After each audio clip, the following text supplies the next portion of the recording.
Now, the third point, control over executive. The parliament keeps a check on the ministers and their work. Members of the parliament have the right to question the ministers about the working of their ministers. Okay, this is usually done during the question hour.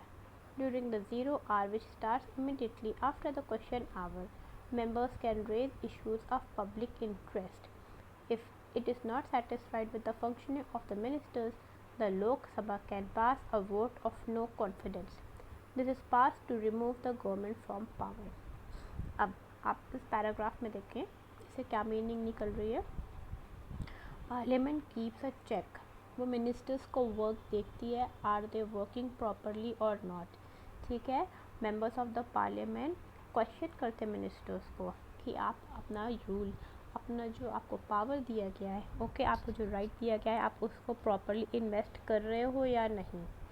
ठीक, ये ज़्यादातर किस में आपको वो parliament के members question करते हैं during the question hour. Okay, there is a question hour in the sitting of the parliament.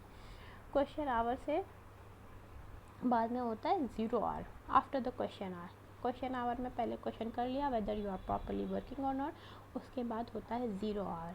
ठीक, in the zero hours members can raise issues of public interest. उन्होंने बता दिया I am working in this area, I am working like that. उसके बाद issues raise किए जाते हैं कि पब्लिक इंटरेस्ट में ये इश्यूज आ रहे हैं, पब्लिक फेस कर रही है ये कुछ problem.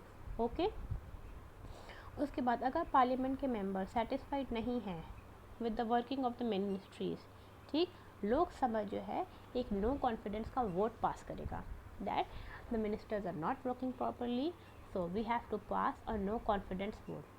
If the no confidence vote is passed, okay, if it is passed and the parliament allows it to pass, this is, तो the government जो कि पावर में है वो it will fall.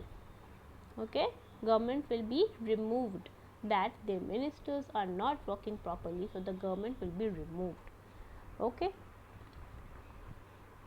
third point, judicial functions. The parliament enjoys certain judicial powers also. It can impeach the president, a judge of the Supreme Court or the High Court, in case they are found violating the constitution or misusing their status or indulging in corruption of any nature. Okay, parliament के पास एक और power है, वो impeach कर सकती है president को, हटा सकती है प्रेसिडेंट को, और किसको, जज ऑफ द सुप्रीम कोर्ट को और हाई कोर्ट को. ठीक, and on which basis it can remove the president, the judge of the Supreme Court or the High Court in case they are found violating the Constitution. Okay, Constitution के अगर वो खिलाफ जा रहे हैं और they are misusing their power, okay, और they are indulging in any corruption, कोई corruption में अगर वो involved है तो भी इनको impeach किया जा सकता है. Okay, next point, electoral function. The parliament plays an important role in the election of the president and the vice president. President का election और vice president का election are in the observation of parliament. Okay, parliament इसमें involve होता है president के election में और vice president के election में. Okay, coming on to the next topic. अरे